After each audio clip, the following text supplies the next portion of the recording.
नमस्कार, स्वागत है आपका जिया न्यूज पर। आप देख रहे हैं जनता मांगे जवाब। मैं हूं आपके साथ लवी गुंबर। तो देवेंद्र पाल सिंह भुल्लर की फांसी की सजा को उम्र कैद में तब्दील किया जा चुका है और इसके साथ ही भुल्लर मामले पर चल रही बहस भी एक तरीके से खत्म हो गई है। यही आज हमारी चर्चा का विषय है। तो आइए शुरू करते हैं अपनी खास पेशकश जनता मांगे जवाब। आतंकी को मिली राहत, फांसी की सजा उम्र कैद में तब्दील। सुप्रीम कोर्ट ने सुनाया फैसला। 1993 दिल्ली बम विस्फोट का दोषी है भुल्लर। खालिस्तानी आतंकवादी देवेंद्र पाल सिंह भुल्लर को अब फांसी नहीं होगी। भुल्लर की सारी उम्र अब सलाखों के पीछे बीतेगी। सुप्रीम कोर्ट का फांसी की सजा को उम्र कैद में तब्दील करने का फैसला भुल्लर और उसके परिवार के लिए बड़ी राहत लेकर आया है। भुल्लर की फांसी की सजा पर अरसे से बहस और राजनीति होती रही और आखिरकार सुप्रीम कोर्ट ने तमाम दलीलों और अर्जियों के आधार पर भुल्लर की फांसी की सजा को उम्र कैद में तब्दील कर दिया। भुल्लर साल 1993 में दिल्ली में हुए बम विस्फोट का दोषी है। साल 1993 दिल्ली में यूथ कांग्रेस दफ्तर के बाहर हुआ था विस्फोट। यूथ कांग्रेस के तत्कालीन अध्यक्ष MS बिट्टा आतंकियों के निशाने पर थे। धमाके में 9 लोगों की मौत हो गई थी। विस्फोट में 25 लोग घायल हुए थे। कांग्रेस नेता MS बिट्टा जख्मी हुए थे। दया याचिका के निपटारे में लगा 8 साल का वक्त भुल्लर की फांसी की सजा माफी की सबसे बड़ी वजह बना। इसके पहले 26 मार्च 2002 को भुल्लर की अपील खारिज हुई थी। 17 दिसंबर 2002 को भुल्लर की पुनर्विचार याचिका भी खारिज हुई थी। 12 मार्च 2003 को भुल्लर की सुधारात्मक याचिका भी खारिज कर दी गई थी। इसके बाद भुल्लर ने राष्ट्रपति के पास 14 जनवरी 2003 को दया याचिका दायर की। राष्ट्रपति ने 8 साल बाद 25 मई 2013 को उसकी दया याचिका खारिज कर दी थी। राष्ट्रपति की दया याचिका खारिज करने के बाद भुल्लर के परिवार ने सुप्रीम कोर्ट में अर्जी देकर भुल्लर की मानसिक अवस्था का हवाला दिया था। कोर्ट ने 31 जनवरी को भुल्लर को फांसी देने पर रोक लगाते हुए अपने उस फैसले पर पुनर्विचार करने पर सहमति दे दी थी, जिसके तहत 1993 के दिल्ली बम विस्फोट कांड में उसकी मौत की सजा को उम्र कैद में तब्दील करने की अपील ठुकरा दी गई थी। कोर्ट ने इस मामले में केंद्र और दिल्ली सरकार को नोटिस जारी करने के साथ ही एहबास संस्थान से भुल्लर के स्वास्थ्य के बारे में रिपोर्ट मांगी थी। शुरू में केंद्र सरकार ने इसका विरोध किया, लेकिन केंद्र सरकार ने सुप्रीम कोर्ट को 3 दिन पहले ही यह सूचित किया था कि भुल्लर की मौत की सजा को उम्र कैद में तब्दील करने पर उसे कोई परेशानी नहीं है। जिया न्यूज ब्यूरो। और इस खास चर्चा में हमारे साथ मौजूद हैं मानवाधिकार कार्यकर्ता शबनम खान जी। शबनम जी, स्वागत है आपका जिया न्यूज पर। और इसके साथ साथ कुछ और मेहमान भी हमारे साथ इस चर्चा में हिस्सा लेंगे, जुड़ेंगे। समय आने पर उनका परिचय भी आपसे कराएंगे तो चर्चा को आगे बढ़ाएंगे। लेकिन उससे पहले एक और रिपोर्ट दिखाते हैं आपको कि क्या हुआ था असल में। 1993 दिल्ली बम धमाकों के दोषी भुल्लर की फांसी की सजा उम्र कैद में तब्दील हो चुकी है। दया याचिका के निपटारे में हुई देरी, भुल्लर की मानसिक अवस्था और केंद्र सरकार के रुख के बाद सुप्रीम कोर्ट ने फैसला सुनाया। सुप्रीम कोर्ट के फैसले के बाद आतंकियों के प्रति नरमी दिखाए जाने के मसले पर एक नई बहस शुरू हो गई है। आइए देखते हैं एक रिपोर्ट। देवेंद्र पाल सिंह भुल्लर की फांसी की सजा को उम्र कैद में तब्दील कर दिया गया है। सुप्रीम कोर्ट के इस फैसले के बाद मृत्युदंड पर फिर से बहस को हवा मिली है।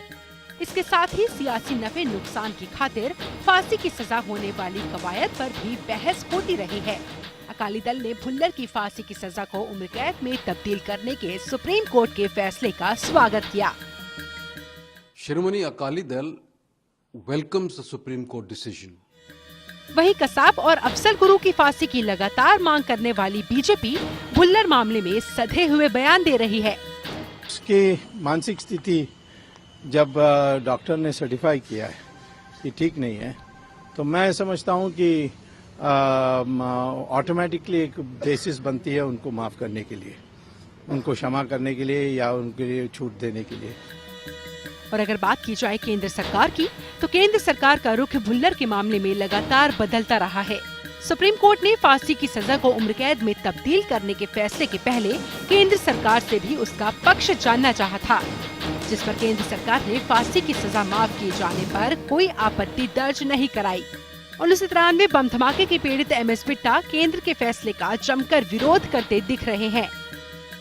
आपको भुल्लर की मानसिक पीड़ा की तो बड़ी पीड़ा आ गई, पर हमारी पीड़ा, हमारा शरीर का आधा हिस्सा चला गया। 12 साल से आपको हमें मिलने का वक्त नहीं मिला। इसके अलावा कानून के जानकारों की नजर में ये फैसला कानून के तहत लिया गया है, जिसका सभी को स्वागत किया जाना चाहिए। ये जो सुप्रीम कोर्ट ने अब कहा है कि ये बहुत लंबा समय था डेथ सेंटेंस को बहाल रखने के लिए, ये कोई नया कानून नहीं है। पहले भी कानून यही था कि लंबा पीरियड के अगर होता है तो ये ग्राउंड ऑफ कम्यूटिंग हो जाता है। ये सिर्फ रीइटरेट किया गया है। अब भुल्लर को फांसी नहीं होगी, बयानों का दौर जारी है, लेकिन इन सबके बीच बरसों तक चलते मुकदमों और दया याचिकाओं के निपटारे में लगते लंबे वक्त पर सरकार को नई पहल करनी होगी। GI news report. जी हाँ, तो इस पूरे मसले पर मानवाधिकार के पहलू से देखें तो पहली प्रतिक्रिया क्या है, शबनम जी से जान लेते हैं। शबनम जी, इस फैसले पर पहली प्रतिक्रिया क्या है आपकी? देखिए, माननीय न्यायालय का हम सब सम्मान करते हैं। वो जो भी चीज फैसला लेकर आते हैं, बहुत सारी चीजें खंगाल कर, बहुत सारे पहलुओं को देखकर माननीय न्यायालय फैसला करता है। उसमें हमें कोई बिल्कुल संदेह नहीं कि उन्होंने अपनी तरफ से सही सोच समझकर फैसला दिया। पर यहाँ पर सबसे बड़ी बात कि इतने साल आपने उसको खींचा ही क्यों? जो माननीय न्यायालय को इन सब पहलुओं पर गौर करते हुए किसी आतंकवादी की सजा को फांसी से हटाकर उम्र कैद में तब्दील करना पड़ा। मुझे लगता है कि हमारे देश की सरकारें, ये जो मर्सी पिटीशन का हमने चक्कर चलाया हुआ है कि राष्ट्रपति के पास जाएगी, ये आतंकवादियों के लिए नहीं मान्य होना चाहिए। इसके लिए मैं काफी समय से डिमांड भी कर रही हूँ कि टेररिस्ट के लिए आपको ऐसी कि आप राष्ट्रपति तक अपनी मर्सी पिटीशन डालेंगे, इसको खत्म किया जाना चाहिए। वरना आतंकवादी में भी लवी जी फर्क महसूस होने लगा है। किसी आतंकवादी को आप जल्दी फांसी दे देते हैं और किसी आतंकवादी को आप 20 साल तक जेल में रखने के बाद उसकी सजा उम्र कैद में बदलते हैं। आप कभी उन लोगों का मर्म समझने की कोशिश नहीं करते जो इन बॉम्ब ब्लास्ट में या इन आतंकवादियों के निशाने पर रहे, जिनके परिवार कहीं ना कहीं उन दुखों का बोझ लगातार ढोते जाते हैं। आप पर हम सिर्फ चर्चा करते हैं, आप पर हम सिर्फ वोट बैंक की राजनीति करते हैं, लेकिन उन परिवारों के दुख दर्द को हम समझने में कहीं ना कहीं नाकाम रहते हैं। मुझे लगता है कि टेररिस्ट की मर्सी पिटीशन को खत्म किया जाना चाहिए। जी, और कहीं ना कहीं पीड़ित पक्ष के ऊपर उसके नजरिए को भी सरकार को समझना चाहिए। लेकिन शबनम जी, क्या लगता है, जितना ये गंभीर विषय है, जितना गंभीर मामला है, आतंकवाद एक बहुत बड़ी समस्या है देश के लिए, लेकिन सरकार जो है यहाँ पर, अगर सरकार के नजरिए की बात करें या विपक्ष की भी बात करें, तो दोनों ही नजरिए से अगर देखें तो इस पहलू पर सियासत होना कितना जायज या कितना नाजायज है? नवी जी, मुझे तो दुख होता है ये देखकर कि हर चीज में हमारे देश में, आप देखिए, देश की सुरक्षा की बात कोई करने को तैयार नहीं। जब आप और हम देश की सुरक्षा की बात करते हैं, तब भी कहीं ना कहीं राजनीति इतनी ज्यादा हावी हो जाती है कि आतंकवादी पर भी, उसने कांग्रेस के लिए नेता को मारा था तो इसको बचाना है, वो फला जाति से हमें फायदा आएगा तो हमें इस जाति की वोट बैंक के लिए इस टेररिस्ट को भी समर्थन देने के लिए आगे बढ़ना है। ये किस तरीके के नेता हैं? ये किस तरीके की राजनीति कर रहे हैं आज हमारे देश में? मुझे लगता है देश सर्वप्रथम होना चाहिए, देश की सुरक्षा लवी जी सर्वप्रथम होनी चाहिए। हम टेररिस्ट पर भी अगर राजनीति करेंगे तो मुझे वो दिन दूर नहीं लगता जब दूसरे देश, जो हमारे नेताओं का तो मजाक देश में इन्होंने खुद ही बना ही रखा है, दूसरे देश भी इसका फायदा उठाने की कोशिश करेंगे कि जहां टेररिज्म पर भी राजनीति होती है, वो देश शायद पूरा खोखला हो चुका है। ये हमारे नेताओं को समझना चाहिए और इन मुद्दों पर राजनीति छोड़कर कोई सख्त कठोर कदम उठाने चाहिए।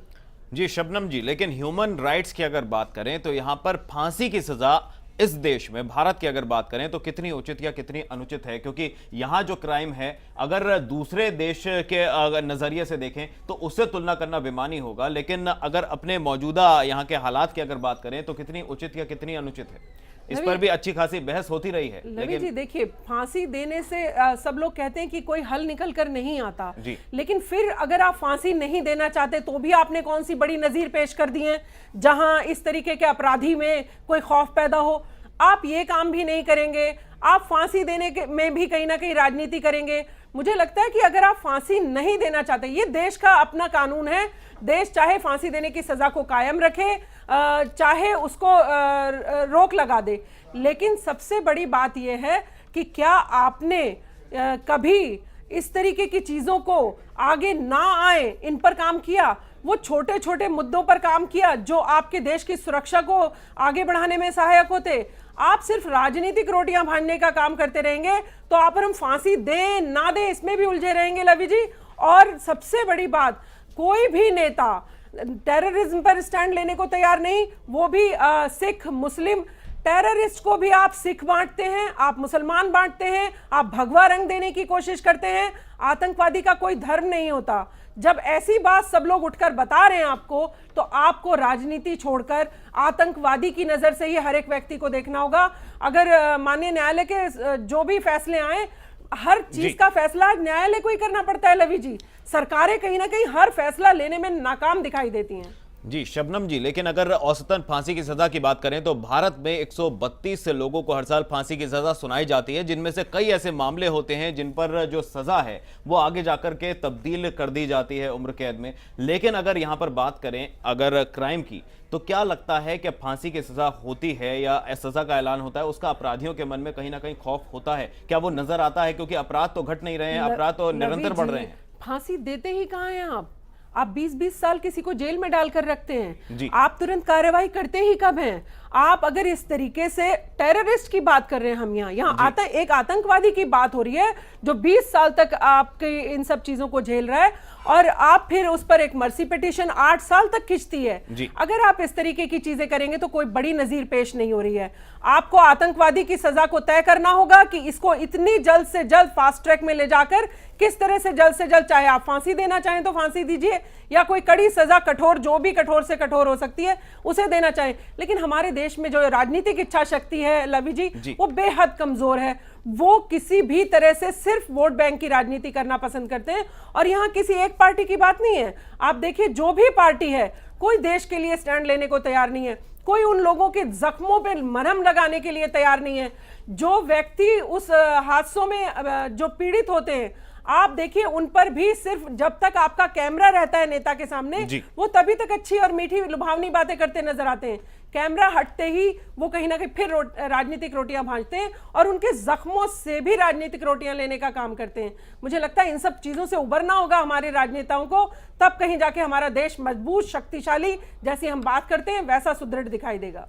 चलिए, तो शबनम जी की माने तो राजनीतिक इच्छा शक्ति की कमी है। यहाँ पर किसी एक पार्टी की बात नहीं हो रही है, तमाम राजनीतिक दलों की जो विचारधारा है वो लगभग इसी तरह की मानी जा रही है। अब रुख कर लेते हैं सीधा लखनऊ का। हमारे साथ बीजेपी प्रवक्ता अनीता अग्रवाल जी जुड़ रही हैं। अनीता जी, बहुत बहुत स्वागत है आपका जिया न्यूज पर। सबसे पहले तो आपकी प्रतिक्रिया जानना चाहेंगे इस मसले पर, जो भुल्लर की फांसी की सजा जो थी, जिसको अब तब्दील कर दिया गया उम्र कैद में।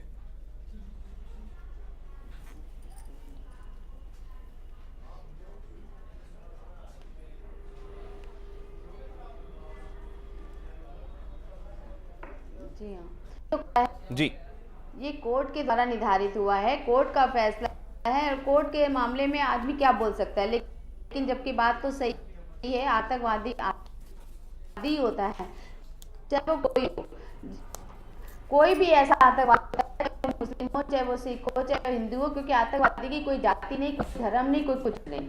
इसीलिए उसकी जो सजा है वो एक निर्धारित होनी चाहिए, या तो उसको क्या कहते हैं फांसी दिया तो उम्र कैद। ये नहीं कि ये मुस्लिम आतंकवादी है तो इसकी उम्र कैद होनी चाहिए, ये सिख आतंकवादी है तो इसको उम्र कैद होनी चाहिए। ये नहीं, इसकी कोई जाति के आधार पे नहीं होना चाहिए। और मुल्जिम होता है, वो चाहे कोई भी हो।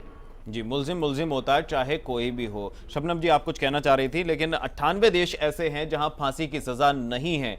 क्या कहेंगी यहाँ पर कितनी जरूरी है, और जो सियासत हो रही है उससे ऊपर उठकर देखने का कितनी ज्यादा यहाँ पर गंभीर विषय है और उठकर देखने की जरूरत है? लवी जी, अभी मैं भाजपा की प्रवक्ता अपनी बड़ी बहन का बयान सुन रही थी जी। आप देखिए, अफजल गुरु के लिए भारतीय जनता पार्टी बाहर आकर चीखना शुरू कर देती है, और जब इनकी बात आती है भुल्लर की, तो जो इनका अलायंस है और प्लस बीजेपी, वो उसको कहते हैं कि फांसी की सजा नहीं, ये तो मेंटली डिस्टर्ब था। ये भी तो राजनीति रोटियां सेकने का काम कर रहे हैं आप। मुझे लगता है कि भाजपा को, या चाहे कांग्रेस हो, चाहे सपा हो या बसपा, कोई भी पार्टी हो, हिंदू मुस्लिम की आईना अपना उतार कर देखना शुरू करें, क्योंकि आतंकवादी अपराधी है जिसने कई लोगों की हत्या की है। आप उसको भी अपने अपने ऐनक से देखते हैं, आप उसको भी अपना चश्मा आंखों पर लगाकर देखने की कोशिश करते हैं। सिख है, उससे अगर कहीं हमें वोट बैंक मिलता है तो हमें उस पर काम करना है, उसके लिए आगे बढ़कर हाथ बढ़ाने कि इसकी फांसी की सजा उम्र कैद में तब्दील कर दी जाए। जब तक हमारे नेता चाहे वो किसी भी पार्टी के हों, इन सब चीजों से नहीं उभरेंगे लवी जी, मुझे नहीं लगता कि हम इन अपराधियों को सबक सिखाने का काम करेंगे। और आतंकवाद पर रोक लगानी है अगर आपको, तो सारी पार्टियों को मिलकर एक ही दृढ़ इच्छा शक्ति से लवी जी काम करना होगा, वरना आतंकवाद और अपराध पर कभी अंकुश नहीं लगा पाएंगे। जी, निश्चित तौर पर आतंकवाद और इस तरह के अपराधों पर जो है अंकुश लगना बेहद जरूरी है। अनीता जी का रुख कर लेते हैं। अनीता जी, इस पर आपकी क्या प्रतिक्रिया है? आपसे जानना चाहेंगे। यहाँ पर संगीन गंभीर आरोप लगे हैं यहाँ पर, क्योंकि बीजेपी ने भी सियासत करी है इस तरह के मामलों पर, क्या कहना है आपका? हमारी प्रतिक्रिया है कि भारतीय जनता पार्टी आतंकवादियों का विरोध है, खिलाफ रही है। वो चाहे किसी भी संप्रदाय का की फांसी की सजा बादल अंकल ही मांग रहे हैं दीदी। कोई जाति धर्म नहीं होता, ये भारतीय जनता पार्टी कहती है, लेकिन हमेशा ये होता है कि कोई मुस्लिम आतंकवादी होता है उसके लिए कांग्रेस सॉफ्ट कॉर्नर अपनाती है। हमारा तो शुरू से मानना है कि आतंकवादी की कोई जाति नहीं, कोई आतंकवादी की था उसको तो फांसी पर चढ़ा दिया आपने, उसको तो इतनी तुरंत सजा मिल गई। आप सबसे पहले झंडा लेकर उसके लिए खड़े रहे, भुल्लर के लिए क्यों नहीं खड़े हो रहे हैं आप? भुल्लर के लिए स्टैंड लीजिए कि क्यों उसको माफी दी जा रही है। जी अनीता जी, भुल्लर के मामले में जो है आपकी पार्टी जो है सॉफ्ट रुख क्यों अपनाती है, इस पर आपका स्टैंड जानना चाहेंगे। आतंकवादियों के लिए कहते हैं, इतने आतंकवादी हमारे, अभी ये देखिए 6 महीने पहले, अभी 6 महीने अभी उन्होंने क्या बोला है कि इनको टुकड़े टुकड़े कर देना चाहिए। ये बोलने की तहजीब है इन लोगों की।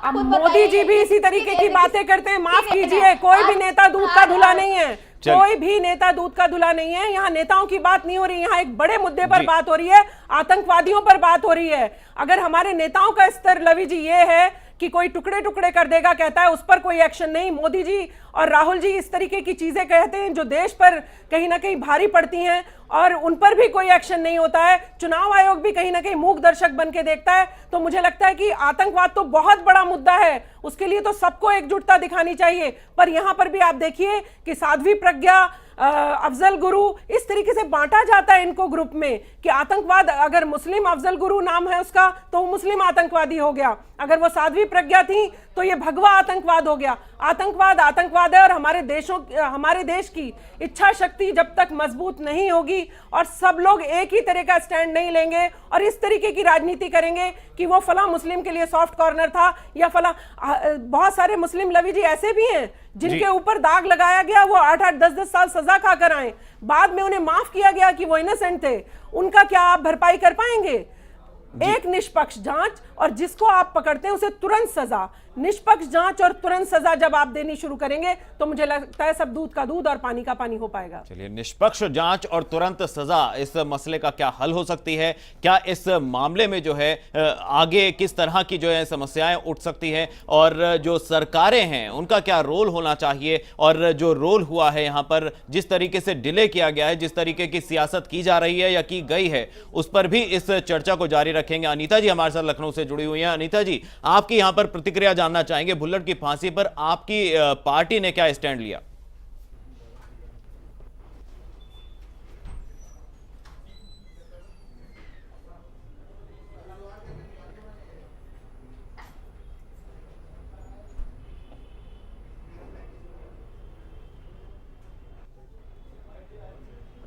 अनीता जी, अगर आप तक हमारी आवाज पहुंच रही है, आपसे जानना चाहेंगे आपकी पार्टी का क्या स्टैंड रहा भुल्लर की फांसी को लेकर?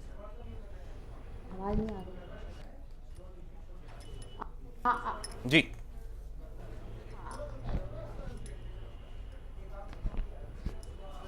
देखिए, हमारी पार्टी का स्टैंड जो है सभी आतंकवादियों को एक जैसा है।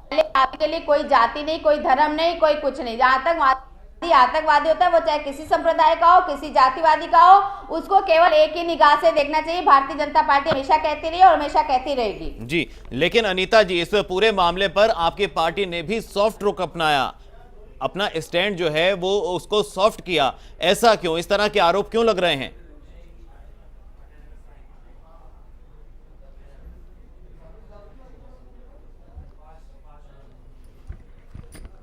ऐसा कोई सॉफ्ट की कोई बात नहीं, तो कोर्ट द्वारा निर्धारित है ना, कोर्ट ने उसको वो किया, तो कोर्ट में पार्टी क्या कर लेगी, आप क्या कर लेंगे, हम क्या, कोर्ट द्वारा निर्धारित होता है, उसके लिए तो हम लोग अनीता जी, सवाल ये नहीं, सवाल ये है कि जिस तरीके से पाकिस्तानी आतंकियों के खिलाफ आपकी पार्टी ने स्टैंड लिया था, उस तरह का स्टैंड इस मामले में क्यों नहीं लिया गया?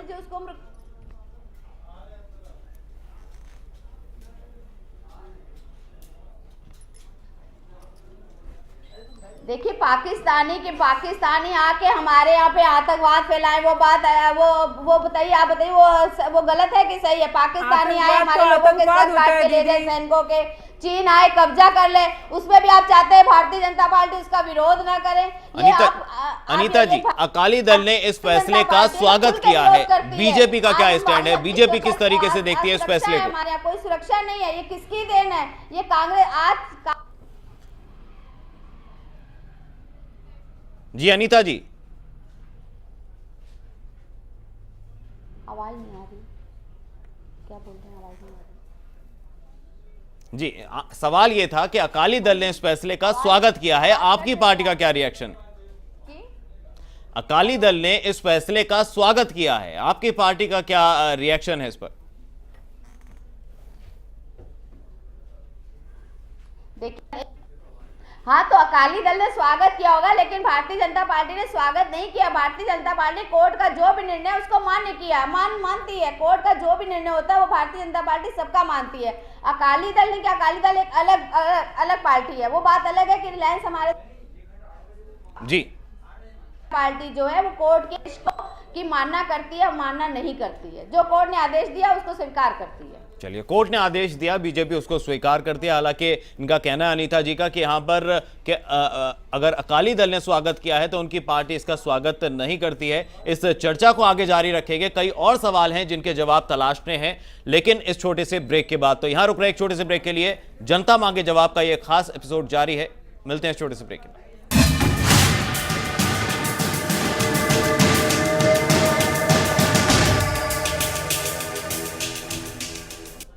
स्वागत है आपका ब्रेक के बाद। जिया न्यूज पर जारी है जनता मांगे जवाब। आज बात हो रही है भुल्लर मामले की, जिसमें आज फांसी की सजा को उम्र कैद में तब्दील किया गया है। सवाल यह है कि फांसी की सजा कितनी जरूरी है। सवाल अहम यह है कि दया याचिका के मामले में आखिर देरी क्यों होती है। इस पर चर्चा को जारी रखेंगे। पहले एक रिपोर्ट देख लेते हैं। Rarest of the rare case में मौत की सजा प्रावधान है। दया याचिका में देरी मौत की सजा पाने वाले दोषियों के लिए वरदान साबित होता है। कई मानवाधिकार संगठन भी मौत के फैसले का विरोध करते रहे हैं। अब सवाल यह कि आखिर मौत की सजा कितनी जायज है, देखेंगे एक रिपोर्ट। जरूरी है फांसी की सजा, क्यों होती है याचिका पर फैसला लेने में देरी? क्या फांसी की सजा को खत्म होना चाहिए? क्या पीड़ितों का पक्ष जानना जरूरी नहीं? ये वो सवाल हैं जिन पर लंबे समय से बहस जारी है। देश के हाई प्रोफाइल मामलों में ये बहस ज्यादा होने लगती है। बीती 19 फरवरी को पूर्व प्रधानमंत्री राजीव गांधी के हत्यारों वी श्रीहरन उर्फ मुर्गन, टी सुथेंद्र राजा उर्फ सांतन, एजी पेरारीवलन उर्फ आरिफ को मिली फांसी की सजा उम्र कैद में तब्दील कर दी गई थी।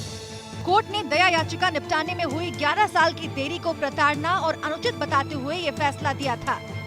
इसके पहले इसी मामले में तमिलनाडु के राज्यपाल ने नलिनी की फांसी को उम्र कैद में तब्दील कर दिया था। यहाँ जानना जरूरी है कि साल 2001-2011 के बीच 10 साल में भारत में 1455 लोगों को मौत की सजा सुनाई गई। औसतन हर साल 132 लोगों को फांसी की सजा मिली। इनमें से ज्यादातर सजाएं बाद में चलकर उम्र कैद में तब्दील कर दी गई। धनंजय चटर्जी, कसाब और अफजल गुरु को फांसी दी गई। मानवाधिकार कार्यकर्ता लंबे समय से फांसी की सजा को खत्म करने की मांग कर रहे हैं। भुल्लर के मामले में लिए गए फैसले का मानवाधिकार संगठनों ने स्वागत किया है।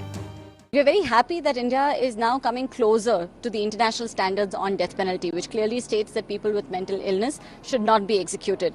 We really hope the government of the day will build on this jurisprudence, which is extremely progressive, and ensure that death penalty is abolished in law sooner than later. हालांकि कानूनी तौर पर भारत में अभी फांसी की सजा बरकरार है, लेकिन बहुत कम मामलों में ये सजा सुनाई जा रही है। जिया न्यूज रिपोर्ट।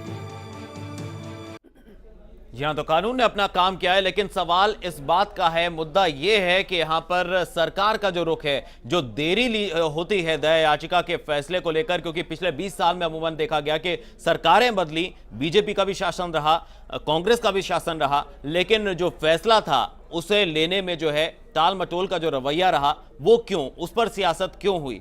इसी बीच एक और मेहमान हमारे साथ जुड़ रही हैं, उनका परिचय आपसे करा दें। रेखा अग्रवाल जी, सुप्रीम कोर्ट की सीनियर लॉयर हमारे साथ जुड़ी हुई हैं। रेखा जी, बहुत बहुत स्वागत है आपका जिया न्यूज पर। आपसे जानना चाहेंगे, आज जो सुप्रीम कोर्ट से फैसला आया उस पर आपका क्या रिएक्शन? देखिए, एक कानून के अंदर एक बहुत ऑफन एक जो है एक स्टेटमेंट दिया जाता है, वो मैक्सिम जो है कि justice delayed is justice denied. तो जब इतने लंबे समय तक कोई भी फैसला अगर पारित नहीं होता, चाहे वो कोई भी अदालत है, चाहे वो निचली अदालत है, चाहे वो उच्चतम न्यायालय की अगर हम बात करते हैं सुप्रीम कोर्ट की, तो अगर जो दोषी है किसी भी मुकदमे के अंदर, या कोई वादी है या परिवादी, वो जिंदगी भर कर किसी केस को लड़ता है, तो कहीं ना कहीं वो चाहता है कि उसके सामने एक रीजनेबल टाइम के अंदर उस केस का फैसला हो जाए, जिसके इसको दिल और दिमाग से उसको एक्सेप्ट कर पाए, और अगर उसका कोई कानूनी विकल्प है उसको भी ले पाए। पर जैसे भुल्लर के मामले के अंदर इतने लंबे समय तक हम देख रहे हैं कि जब ये फैसला जो था टलता रहा, तो ये इटसेल्फ जिसको कहते हैं कि जब तक ये फैसला नहीं होता तो आदमी के सिर के ऊपर जो तलवार लटकती रहती है, वो मौत से भी बढ़कर है कि अगर उसके 24 घंटे ये लगे कि कभी भी मेरे को फांसी की सजा मिल सकती है, कभी भी जो फैसला है ये एग्जीक्यूट हो सकता है, फांसी के अंदर इसकी तब्दीली हो सकती है, मतलब the nose will be around my नेक। जब भी किसी जो दोषी व्यक्ति है उसके सामने ये सिचुएशन होती है, तो वो तो जिसको कहते हैं कि वो तिल वैसे ही मर जाता है, ये सोच के कि पता नहीं कब मेरा अंत हो जाएगा। उसके लिए तो एक एक दिन जो है वो बहुत भारी है। तो ऐसी स्थिति में अगर देखते हैं, तो अगर सुप्रीम कोर्ट ने आज ये फैसला कर दिया है, तो मैं उसके ऊपर थोड़ा सा सरप्राइज नहीं हूं, बिल्कुल भी। मैं ज़्यादा मुझे इसके ऊपर हैरानी ही नहीं होती, क्योंकि मेरी समझ से जितनी जमे तक ये फैसला नहीं हुआ, वो उसके लिए भुल्लर के लिए एक इतनी बड़ा सजा थी, जो फांसी के अगर उसको मिल भी जाती तो वो सजा शायद कम है, ये सजा ज्यादा थी जो इतने सालों तक उनका फैसला नहीं हो पाया। तो ये अपनी रेखा जी, लेकिन जो पीड़ित पक्ष है वो लगातार इस बात को उठाता रहा है, और आज भी उनकी यही मांग और यही शिकायत है कि ये जो फैसला हुआ है उसमें सरकार की जो भूमिका है उसको लेकर वो सवाल खड़े कर रहे हैं कि सरकार ने जो देरी की है उसकी वजह से ऐसा हुआ। क्या कहेंगे यहां पर, सरकार की क्या भूमिका है? देखिए, मैं जो परिवार है जिसके साथ में ये ट्रेजेडी हुई, उनकी फीलिंग्स को मैं ध्यान रखती हूँ, उसके ऊपर I respect the feelings of the family, और किस भावनाओं के से आज उनकी ये बात निकली है कि सरकार की वजह से हुआ है। देखिए, सरकार के पास में जो मशीनरी है वो काफ़ी इतनी पुख्ता है कि वो चाहें तो किसी भी फैसले का आगे बढ़वा कर अपने राइट टाइम पर उसका फैसला करवा सकते हैं। कहीं ना तो कहीं जिसको कहते हैं कि एक जो केस के अंदर रुचि नहीं जब कोई सरकारी पक्ष रखता है, तो उसका यही रुझान होता है कि अल्टीमेट यही होता है। रेखा जी, क्या आप मानेंगे इस तरह के मामलों पर सियासत जो है वो हावी रहती है? क्योंकि राजीव गांधी के हत्यारों के मामले में भी ऐसा ही देखा, क्योंकि भुल्लर का मामला कोई अकेला मामला नहीं है, राजीव गांधी के जो हत्यारे थे उनके मामले में भी जो है इतना डिले हो गया दया याचिका के ऊपर फैसला लेना। देखिए, चाहे हम इसको एक्सेप्ट करें या ना करें, रियलिटी ऑफ लाइफ यही है, सच्चाई यही है कि ऐसे मामलों के अंदर, स्पेशली जो इतने हाई प्रोफाइल केसेस होते हैं, राजीव गांधी के केस की अगर बात करें, तो कहीं ना तो कहीं एक सियासी पक्ष भी उसके अंदर इंटरफियरेंस जरूर होती है, चाहे हम उसको एडमिट करना चाहें या ना चाहें। एक जो कानूनी पक्ष होता है और एक राजनीतिक पक्ष होता है, दोनों को अलग अलग रहना चाहिए, पर कहीं तो कहीं उनका मेल जरूर हो जाता है, और ये अभी हमने राजीव गांधी के हत्यारों के केसेस के अंदर अभी बहाली के अंदर देखा था। जी, चलिए इस चर्चा को आगे बढ़ाएंगे, लेकिन उससे पहले एक रिपोर्ट देख लेते हैं और जान लेते हैं आखिर भुल्लर कौन था। किसी उग्र विचारधारा के साथ जुड़कर देश के नौजवान आतंक की राह चुन लेते हैं। आतंकी देवेंद्र पाल भुल्लर इसका उदाहरण है। इंजीनियरिंग की पढ़ाई के बाद भुल्लर ने जो रास्ता चुना वो खतरनाक था, जिसका नतीजा आज सबके सामने है। देखिए ये रिपोर्ट। उसका सपना दुनिया को अपने हुनर से रूबरू करवाना था। वो इंजीनियर बनकर नई तकनीकों का इजाद करना चाहता था। देवेंद्र पाल सिंह भुल्लर ने लुधियाना से इंजीनियरिंग की पढ़ाई की। भुल्लर के पिता पंजाब के ऑडिट विभाग में सेक्शन ऑफिसर थे। भुल्लर की मां पंजाब ग्रामीण विकास में सुपरवाइजर थी। लेकिन वक्त और नसीब को कुछ और ही मंजूर था। भुल्लर खालिस्तानी उग्रवादियों के संपर्क में आया। 80 के दशक में भुल्लर खालिस्तान लिबरेशन फोर्स से जुड़ गया। भुल्लर जल्द ही खालिस्तान लिबरेशन फोर्स का सक्रिय सदस्य बन गया। 1991 में पहली बार भुल्लर का नाम चर्चा में आया। 19 अगस्त 1991 को चंडीगढ़ में एसएसपी सैनी की कार में धमाका हुआ। इस धमाके में एक पुलिसकर्मी की मौत हुई। भुल्लर को धमाके का मास्टरमाइंड माना जाता है। इस आतंकी वारदात के ठीक 2 साल बाद दिल्ली यूथ कांग्रेस के दफ्तर के बाहर विस्फोट में भी भुल्लर का ही हाथ था। दिल्ली बम धमाके की घटना को अंजाम देने के बाद भुल्लर जर्मनी चला गया। भुल्लर ने जर्मन सरकार से राजनीतिक शरण मांगी। जर्मन सरकार ने भुल्लर को शरण देने से मना कर दिया और इसके साथ ही भुल्लर के लिए सभी रास्ते बंद हो गए। 19 जनवरी 1995 भुल्लर को जर्मन अधिकारियों ने भारत को सौंपा। 25 अगस्त 2001 दिल्ली के टाडा कोर्ट ने भुल्लर को मौत की सजा सुनाई। बहरहाल अब इंजीनियर से आतंकी बना भुल्लर अपनी सारी जिंदगी सलाखों के पीछे बिताएगा। जिया न्यूज रिपोर्ट। चलिए, तो इस रिपोर्ट के जरिए हमने जाना कि आखिर देवेंद्र पाल सिंह भुल्लर कौन था। शबनम जी, अगला सवाल आपसे यहाँ पर कि जिस तरीके से यहाँ पर डिले की बात सामने आ रही है, सरकारों की जो भूमिका है उस पर सवाल खड़े हो रहे हैं। पिछले 20 सालों से ऐसा देखा गया कि जो तमाम राजनीतिक दल हैं वो राजनीति को जो है ऊपर रखते हैं। आतंकवाद के मुद्दे जो हैं कहीं ना कहीं दब जाते हैं, छोटे पड़ जाते हैं, सियासत जो है हावी रहती है। क्या लगता है कि इन जो मामले से तमाम, चाहे राजीव गांधी के हत्यारों की सजा का मामला हो या ये मामला हो, कानून ने अपना काम किया, लेकिन जो देरी हुई वो सरकार अगर यहाँ पर कड़ा फैसला ले लेती तो शायद इस तरह की बात सामने ना आती। लवी जी, कड़ा फैसला ले कैसे लेती?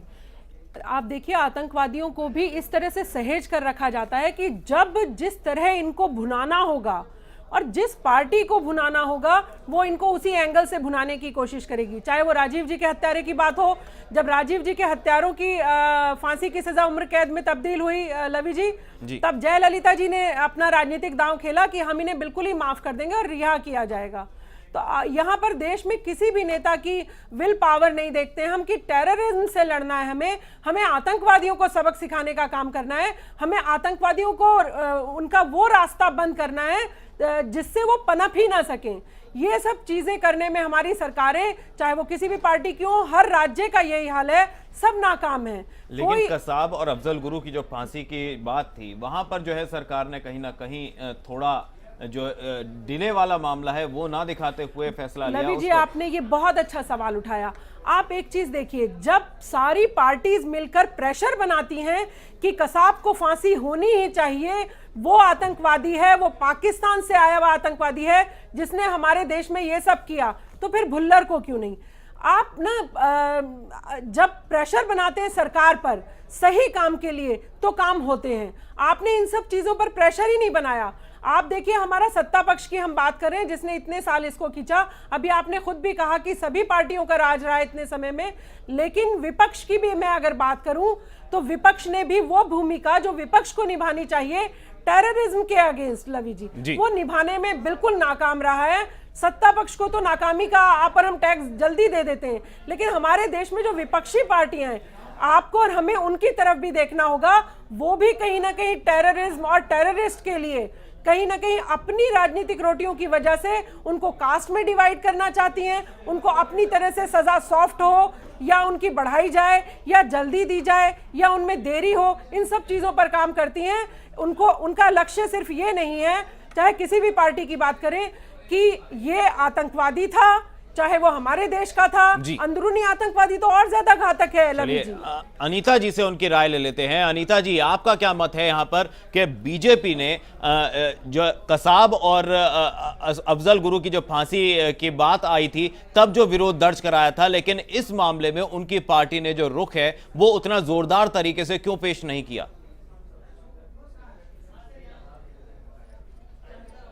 अनीता जी, आपकी पार्टी से क्यों इस तरह का दबाव इस मामले में नहीं बनाया गया? देखिए फिर गुरु वाली जो बात थी वो अब सुप्रीम कोर्ट से जाकर राष्ट्रपति तक पहुंच गई। जी हाँ, वो राष्ट्रपति तक पहुंच चुकी थी। ये सुप्रीम कोर्ट का फैसला है और मेरा मानना तो ये है कि फांसी से ज्यादा अच्छा उम्र कह है कि सारी जिंदगी वो तो आदमी खत्म वो भूल जाता है, इसमें उसको एहसास रहता है जी कि अनीता मैंने जी, क्या गलत है जो मुझे झेलना पड़ भुल्लर रहा की भी है। मर्सी पिटीशन राष्ट्रपति के पास गई थी जिसको खारिज कर दिया गया था। हमारा तो मानना ये है कि इन चीजों से ऊपर उठिए अनीता जी, इन चीजों से ऊपर उठेंगे तभी आतंकवाद का समाप्त। फांसी का दुख जरूर होता है कि हमारे किसी की पति चला। हाँ, आतंकवाद हमने पहले भी कहा भारतीय जनता पार्टी के लिए आतंकवाद है और आतंकवाद को बढ़ावा किसने दिया? आप और हम सब जानते हैं कि आतंकवाद को बढ़ाने वाली कौन सी केंद्र सरकार रही है, कौन नहीं रही है, ये आप भी जानते हैं। आज जो खालिस्तान की बात हुई थी, जो इसमें हम ज्यादा गहराई में नहीं जाना चाहते हैं, लेकिन सत्य क्या है, आतंकवाद का विरोध हमेशा भारतीय जनता पार्टी ने किया है और कहा है कि आतंकवाद एक नासूर की तरह पूरे विश्व में व्याप्त हो रहा है। आत्मा होना चाहिए, उसकी कोई जाति नहीं है, कोई बिरादरी नहीं है, कोई धर्म नहीं है, वो केवल आतंकवादी है, चाहे वो मुसलमान हो, चाहे वो हिंदू हो, चाहे वो सिख हो। चलिए अनीता जी ने अपना पक्ष रखा, अब रुक कर लेते हैं। रेखा जी हमारे साथ जुड़ी हुई हैं, सीनियर लॉयर हैं सुप्रीम कोर्ट की। रेखा जी, आपसे जानना चाहेंगे, यहाँ कानून की अगर बात करें तो जिस तरीके से आपने कहा justice delayed is justice denied, लेकिन यहाँ फांसी की सजा पर अगर बात करें तो फांसी की सजा कितनी अहम और कितनी जरूरी है इस तरह के मामलों को, चाहे बात करें आतंकवाद के मामले की या रेयरेस्ट ऑफ द रेयर की जो कैटेगरी है, क्योंकि अमूमन देखा गया कि पिछले औसतन 132 ऐसे मामले आते हैं जिसमें फांसी की सजा हर साल दी जाती है, लेकिन वो मामले जो हैं लंबित होते रहते हैं और फांसी की सजा जो है कहीं ना कहीं तब्दील कर दी जाती है। देखिए, जो हमारे कॉन्स्टिट्यूशन के अंदर लिखा हुआ है, इंडियन पीनल कोड के अंदर भी लिखा हुआ है कि रेयरेस्ट और रेयर कैटेगरी के अंदर, यानी कि जो अपराध इतना जघन्य हो कि किसी भी व्यक्ति की जो आत्मा है उसको भी झंझोर देता है, ऐसे ही जो केसेस हैं उस श्रेणी में आते हैं जिनके अंदर फांसी की सजा दी जाती है। तो कोई फुल प्रूफ या जिसको कहते हैं कंपार्टमेंटलाइज डेफिनेशन नहीं है कि कौन सा केस जो है रेयरेस्ट और रेयर कैटेगरी में आता है। ये तो हर इंसान की अपनी सोच होती है कि फलाना जो केस है ये रेयरेस्ट और रेयर क्राइम के तरह आता है कि नहीं आता। जैसे भी निर्भया कांड के अंदर भी हुआ था, 376 का मामला था, कहीं पर भी फांसी का प्रावधान नहीं है, पर एक आम जनता की ये पुकार थी कि इतना जघन्य तरीके से बलात्कार करा गया कि इसको उस श्रेणी में डाल के जो अपराधी थे उनको फांसी की सजा मिलनी चाहिए। तो ये जो एक मेरी खुद की अगर उसके अपना ओपिनियन अगर मांगे तो मैं तो जो है सुधार के ऊपर जरूर जाऊंगी कि भले अपराध कितना भी जघन्य हो, कहीं तो कहीं हमें जो एक एमनेस्टी इंटरनेशनल की जो एक बात आती है कि ना उसको माफ करने की और एक समाज को सुधारने की तरह एक रेफॉर्मेटिव तरीके की तरफ ज्यादा जाना चाहिए। मैं कैपिटल पनिशमेंट के खिलाफ बिल्कुल, मैं पर्सनली बिल्कुल खिलाफ हूँ, भले हमारे कानून के अंदर लिखा गया है और इसीलिए शायद इसी वजह से कि एक हमको एक प्रोग्रेसिव सोसाइटी बनना है, हमें एक नया समाज लाना है। ये जो नौजवान लोग हैं जो हमारे देश के जो गलत काम करते हैं, भले अभी जैसे कि भुल्लर की जो एजुकेशनल बैकग्राउंड बताई कि किस सर्कमस्टांसेस के अंदर वो आतंकवादी बना, वो एक आदमी जो है किसी के पेट से चोरी और चक्का या आतंकवादी नहीं बनता है, वो उसको क्या हालात होते हैं समाज के जो होते हैं, इकोनॉमिक सर्कमस्टांसेस होते हैं, पॉवर्टी होती है, सोशल सर्कमस्टांसेस होती है, एजुकेशन होती है, बहुत सारे ऐसे फैक्टर्स होते हैं जिनको आप इकट्ठा अगर देखते हैं। मैं ये कहीं नहीं कह रही कि जो दोषी है उसको माफ कर दीजिए, माफ मत करिए, परंतु उसको आप कोई ना कोई तरीका ये भी कर सकते हैं कि उसको आप सजा भी दें, पर उसके साथ साथ उसको समाज का एक हिस्सा ही बनाएं। अगर आपने उसको सजा दे दी, उसको फांसी दे के खत्म कर दिया, लेकिन रेखा जी क्या इससे एक नई बहस नहीं छिड़ जाएगी? अगर फांसी की सजा नहीं तो फिर ऐसी कौन सी सजा है जिससे सुधार हो जाएगा?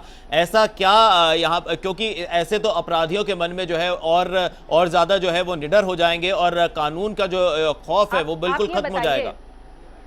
आप ये बताइए कि जो दफा 302 के अंदर जब फांसी का प्रावधान है रेयरेस्ट ऑफ रेयर कैटेगरी का जो अगर उसके तहत डेफिनेशन दे रखा है, तो उसके बाद कौन सा कानून हमारे समाज के अंदर अपराध कम हो गया, कौन से जो है आतंकवादी कम हो गए, कौन से हमारी फांसी की सजाएं कम हो गई, बलात्कार कम हो गए, कुछ भी कम नहीं हुआ। आखिर के अंदर वहीं पर ऑन द कॉन्ट्ररी मैं तो उल्टा कहूंगी कि इतने सख्त कानून होने के बाद में, इतने पुख्ता कानून होने के बाद में भी हम ये देख रहे कि हम किसी भी प्रांत की बात ले लें या किसी भी शहर की बात ले लें, बात वही आ जाती है घूम फिर के कि इम्प्लीमेंटेशन नहीं है, कम नहीं हुआ है। तो इसलिए prevention is better than cure, और इसीलिए मैं कहूंगी कि समाज के अंदर अगर हम एक पॉजिटिव आउटलुक के साथ चले, अगर ग्रास रूट लेवल से शुरू करें, हमारे युवाओं की, हमारे देश के लोगों को सही लाइन के ऊपर लाने की, उनके ये एक अलग पहलू है, ये अलग पहलू है कि हम समाज को कितना अच्छा परोसे ताकि वो एक अच्छी पहल लेकर आगे बढ़े और हमारे युवा कैसे एक अच्छी सोच लेकर आगे बढ़े, ये अलग पहलू है। लेकिन हम सोचें कि बिल्कुल सबको माफ कर दिया जाए या फांसी, देखिए ये कानून का काम है, फांसी देना या ना देना कानून का काम है। अगर मना करना है तो हमारी संसद बैठी है, संसद कानून पास कर सकती है कि फांसी को आजीवन कठोर बात को सुनिए, आजीवन कारावास जो है ना, शायद फांसी से भी बहुत बड़ी सजा है, जब आदमी को पूरी जिंदगी सलाखों के पीछे निकालनी पड़ेगी और वहीं पर उसका कहीं पर रिफॉर्म होएगा, शायद वो मेरी निगाह के अंदर रेखा दी यही कह रहे हैं कि रिफॉर्म नहीं है, इम्प्लीमेंटेशन नहीं है, जब तक ये सब चीजें नहीं होंगी बताइए आप और हम इन सब चीजों पर अंकुश नहीं लगा पाएंगे। आंकड़े देखें, कौन सा क्राइम कम हो गया, क्या मर्डर्स कम हो गए, क्या डकैतीज कम हो गए, क्या बलात्कार कम हो गए, क्या आतंकवाद कम हो गया? आपने कसब को टांग दिया, उसके बाद भी क्या आतंकवाद हमारे देश के अंदर नहीं हो रहा है? कौन सी, आप बताइए तो सही। आप फांसी देते जहां पे हमने कुछ एग्जांपल बना के बहुत सारे आतंकवादियों के लिए सॉफ्ट कॉर्नर भी रखते हैं। जब तक हमारे देश में इस तरीके की चीजें होती रहेंगी, किसी चीज पर अंकुश नहीं लगेगा। सॉफ्ट कॉर्नर नहीं रखती, मैं समाज के अंदर एक प्रोग्रेसिव दिशा लाने की कोशिश करती हूं। दिशा के लिए भी सरकारों को काम करना होगा, कानून का इम्प्लीमेंटेशन करना होगा, पुलिस का रिफॉर्म लेकर आना होगा। कानून का अगर आप और हम सिर्फ ऐसी चर्चा करते रहेंगे तो ऐसे तो अपराधी करने को तैयार हर 302 मैडम, हर 302 के मुकदमे के अंदर, हर हत्या के मामले के अंदर आप क्यों नहीं उसको टांग देते? क्यों किसी भी हत्यारे को 302 के मुकदमे के अंदर आप उसको आजीवन कारावास दे सकते हैं, आप उसको फांसी की सजा भी दे सकते हैं? टेररिस्ट के लिए इस तरीके की चीजें अगर आप प्रोवाइड करेंगे, आप ये बताइए, तो फिर टेररिज्म का भी खत्म नहीं हो पाएगा। मैडम ये बात बताइए, कौन से 302 के मुकदमे के अंदर आप सिर्फ उसको आजीवन कारावास देते हैं और क्यों उसी मामले के अंदर आप किसी हत्यारे को आप फांसी की सजा देते हैं? 302 से दोनों केसेस के अंदर हत्या ही तो हुई है, एक इंसान की हत्या हुई है, परंतु इसीलिए ये रेयरेस्ट और रेयर कैटेगरी का अनफॉर्चुनेटली कहीं पर भी कोई पक्का आंसर नहीं है। क्या चीज रेयरेस्ट और रेयर कैटेगरी होती है? रेयरेस्ट और रेयर कैटेगरी तो एक भी व्यक्ति की, किसी भी इंसान की, मैडम किसी भी इंसान की हत्या होती है, किसी भी मनुष्य की हत्या होती है तो वो रेयरेस्ट और रेयर कैटेगरी है। रेखा जी, ऐसे में पीड़ित पक्ष के ऊपर अगर विचार किया जाए, उनके नजरिए से देखा जाए, तब क्या कहेंगे आप? पीड़ित पक्ष जो दोषी है उसकी बात कर रहे हैं आप? जी जी जी जी जी, जो बम धमाके हुए उसमें जो लोग मारे गए, जिनके शरीर खराब हो गए, जो बच भी गए, और जिनके हाथ पांव कटे मिले, जिनकी डेड बॉडी उनका भी जीवन नर्क हो गया। व्यक्ति के साथ में भी ये चोट, जिस व्यक्ति के साथ भी हुआ, जिस भी व्यक्ति ने अपने किसी प्रियजन का जिसका लॉस हुआ, किसी को कोई ऐसी चोट आई जो कभी भी उसका जो जख्म भर नहीं सकता, वो जख्म की जो भरपाई है, जो एक ह्यूमन लाइफ का लॉस हो गया, वो किसी की फांसी की सजा देने से कभी भरपाई नहीं हो सकती। जितने भी लोग हैं जिनके साथ ऐसा नुकसान हुआ, जिसने किसी अपने किसी डियर लव्ड वंस का किसी की इस टेररिज्म की वजह से किसी की डेथ हो गई या किसी को ऐसी चोटें पहुंची क्योंकि वो जिंदगी भर हैंडीकैप्ड हो गया, उन बातों को ध्यान में रखते हुए भी मैं कहती हूँ, मैं अभी भी ये कहती हूँ कि मैं उस बात से बिल्कुल एग्री नहीं करती कि आप आरोपी को, दोषी को उसके अंदर फांसी की सजा दें। मर्सी पिटीशन जब डाली जाती है तो सरकारें इतनी उसको 8-8, 10-10 साल तक क्यों खींचती हैं? मुद्दा यहाँ पर ये है, असल मुद्दा कानून का काम है कि फांसी देना है या नहीं देना है, ये आप और हम नहीं निर्णय ले सकते हैं। वो तो जो भी हमारे माननीय न्यायालय को लगता है। आप बिल्कुल सही कह रहे हैं, मैडम आप बिल्कुल सही कह रहे हैं, ये फैसला आप और हम नहीं ले सकते। इसीलिए जो हमारा कानून है उसके अंदर लिखा हुआ है रेयरेस्ट और रेयर कैटेगरी।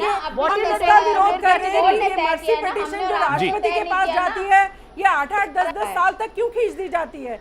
ये दुख की बात है। यहाँ हमारी सरकारों की इच्छा शक्ति बहुत कमजोर है, जो कहीं ना कहीं आतंकवाद पर भी राजनीति करने की वजह से इसको पेंडिंग काम की तरह डालकर रखते हैं कि जब भुनाना होगा, जिस तरह से भुनाना होगा, हम उसे उस तरह से भुनाएंगे। ये बड़ा दुखद है। चलिए आखिरी पड़ाव में हम अपनी चर्चा के अनीता जी रेखा जी कहिए। मैडम, मैं सिर्फ इस बात को, मैं आपकी बात को अग्री करती हूँ कि कहीं ना तो कहीं राजनीतिक कारण होते हैं, कहीं ना तो कहीं उदासीनता आ जाती है सारे मामले के अंदर। पर अगर उसका किसी को बेनिफिट मिलना चाहिए, तो अगर जो दोषी व्यक्ति है अगर उसका बेनिफिट मिल सकता है, तो सरकार की लापरवाही या राजनीतिक जो पक्ष है उनकी दिलचस्पी की वजह से अगर उसका बेनिफिट ऑफ डाउट मिलना चाहिए, तो जो दोषी व्यक्ति है उसको जरूर मिलना चाहिए उसका बेनिफिट ऑफ द डाउट मिलना चाहिए। अगर उसकी सजा सजाए मौत से आजीवन कारावास के अंदर तब्दील हो सकती है, जरूर होनी चाहिए कि आप आतंकवादी के लिए इतने समय में मर्सी पिटीशन को, चाहे आपको हाँ करना हो या ना करना हो, इतने कम समय में आपको इस पर निर्णय लेना ही होगा, तब कहीं जाकर शायद इस पर अंकुश लग सकेगा। जी, इस पर क्या कहेंगी रेखा जी? मैं बिल्कुल सही मानती हूँ, ये इन्होंने एक बहुत पॉजिटिव सजेशन दी है मैडम ने। बिल्कुल हर एक चीज का एक टाइम लिमिट होनी चाहिए, पर अनफॉर्चुनेटली हमारा जो देश है एक बहुत बड़ा देश है, इट इज अ सब कॉन्टिनेंट, इतनी लाखों की तादादों में केसेस होते हैं। जस्टिस देने के लिए क्विक डिसीजन देने के लिए ये ना हो कि कोई गलत डिसीजन होता है, तो चाहे हम टाइम लिमिट लगाते भी हैं तो जरूरी नहीं कि उस टाइम लिमिट के अंदर निष्पक्ष पिटीशन का फैसला हो जाए। एक ऐसी चीज है जब आप निष्पक्ष जांच करेंगे मर्सी तो सारी चीजें खुलकर फैसला इसलिए नहीं खारिज होना चाहिए कि टाइम लिमिट हो चुकी है। जी चलिए, कहीं ना कहीं इस फैसले आए जा सकते हैं। जी अनीता जी बोलिए। अनीता जी,